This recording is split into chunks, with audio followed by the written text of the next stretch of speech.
தேர்தல் வருகிற போது 5000 கொடுக்கிறார்கள்.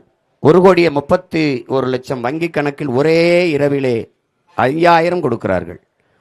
கேட்டால் ஏப்ரல் மேயிலே கோடை விடுமுறை உங்களுக்கு கை செலவுக்கு ஆகும் என்கிறார்கள். அப்போ இந்த ஆண்டு தான் ஏப்ரல் மே வருகிறதா? இந்த ஆண்டு தான் கோடை விடுமுறை வருகிறதா? அப்போ போன ஆண்டெல்லாம் வரவில்லையா என்றால் அதற்கு பதில் இல்லை. 5000 கொடுத்தார்கள். யார் காசிலே கொடுத்தார்கள்? அவர்கள் ஆட்சி அதிகாரத்தில் இருக்கிறார்கள். 5000 ரூபாய் கொடுத்து அவர்கள் வாக்கை உறுதி செய்கிறார்கள். நாங்கள் அதிகாரத்தில் இல்லை, எளிய பிள்ளைகள். நாங்கள் என்ன செய்வது? அப்போ ஜனநாயகத்தில் சம வாய்ப்பு சம உரிமை என்பதெல்லாம் எவ்வளவு வெற்றி சொல், எவ்வளவு வேடிக்கையானது. நாங்கள் வந்தால் 2000 தருவம் என்பதும், நாங்கள் வந்தால் 2000 தருவம் என்பதும், நாங்கள் வந்தால் 2500 தருவம் என்பதும் தான் அரசியலா? அதுதான் நல்ல ஆட்சி முறையா? இந்த ஆட்சி முறையும் தான் அறிவார்ந்த சமூகம் ஏற்கிறதா? இந்த கொடுக்கிற பணத்தை எங்கிருந்து எடுப்பார்கள் என்று அறிவு கூர்ந்து என் அன்பு சொந்தங்கள் சிந்திக்க வேண்டாமா? எங்கிருந்து எடுப்பார்கள்? மிக அத்தியாவசியமானவற்றில் விலையை ஏற்றுவார்கள். தவிர்க்க முடியாத மின்கட்டண உயர்வு. இந்த ஆட்சியில் மட்டும் 3 முறை மின்கட்டணம் உயர்ந்திருக்கிறது. சொத்து வரி. ஒரு இடம் வாங்கினால் பத்திரப்பதிவிற்கு கணக்கில்லாத பத்திரப்பதிவு கட்டணம். அத்தியாவசிய பொருள் அரிசி, பருப்பு, பால், முட்டை, நெய், தயிர் இதுகளெல்லாம் விலை ஏற்றம். அப்ப மிக அத்தியாவசியமான ஒன்றிலே அவர்கள் வரியை கூடுதலாக விதித்து இந்த இழக்கிற பணத்தை எடுப்பார்கள். 10.5 லட்சம் கோடி கடனை தொட்டு விட்டது. என் அன்பு சொந்தங்களே, அறிவார்ந்த பெருமக்களே, 10.5 லட்சம் கோடி கடன், 1 லட்சம் கோடி வட்டி. அந்நாட்டின் நிதிநிலை அறிக்கையை பட்ஜெட்டே 3 லட்சம் கோடி தான். அப்ப 1 லட்சம் கோடி வட்டி, 10.5 லட்சம் கோடி கடன். 10.5 லட்சம் கோடி கடனை பெற்று இந்த நாட்டில் நிறைவேற்றப்பட்ட ஒரே ஒரு நலத்திட்டத்தை சொல்ல முடியுமா அவர்களால்?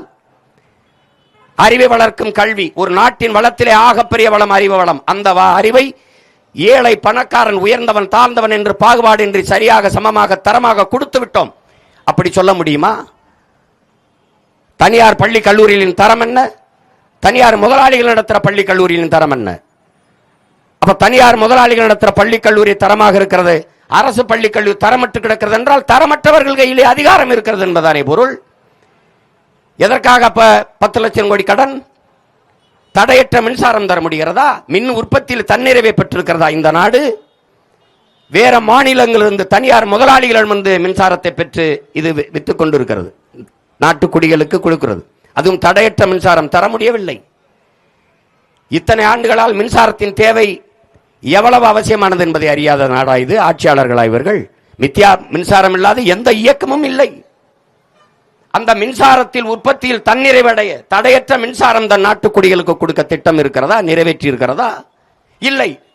பிறகு 1.5 லட்சம் கோடி மின்துறையில இழப்பு எப்படி வந்தது? எப்படி வந்தது? அரசு போக்குவரத்து துறையிலே 1 லட்சம் கோடி இழப்பு எப்படி? தனியார் முதலாளிகள் நடத்துகிற பேருந்தில் எல்லாம் லாபம் வருகிறது. பல புதிய வழித்தடங்களுக்கு விண்ணப்பிக்கிறார்கள். அரசு போக்குவரத்தில் இழப்பு எப்படி வந்தது? யாரு கேட்டது இலவச பேருந்து?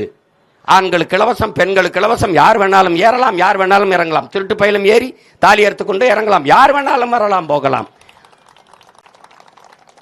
யாரு கேட்டது இலவச பேருந்து? தரமான பேருந்து, பயணிக்க சரியான பாதை, தரமான போக்குவரத்து கேட்டோம். எங்கே கொடுத்தார்கள்? எங்கே இருக்கிறது? உயிரை காக்கும் மருத்துவத்தில் தரம் உண்டா? முதலமைச்சருக்கு முடியவில்லை என்றால் அப்போலோ, அமைச்சருக்கு முடியவில்லை என்றால் காவேரி, மற்றொரு அமைச்சருக்கு முடியவில்லை என்றால் எம்ஜி ராமச்சந்திரா மருத்துவமனைக்கு போவார்கள். அப்ப அரசு மருத்துவமனை ஏன் தரமில்லை? தரமில்லை. அப்ப தரமற்ற மருத்துவமனையை எதுக்காக நடத்துகிறார்கள்? அதற்கு எத்தனை ஆயிரம் கோடி நிதியை ஒதுக்குகிறீர்கள்? அப்ப அந்த நிதி எங்கே போகிறது?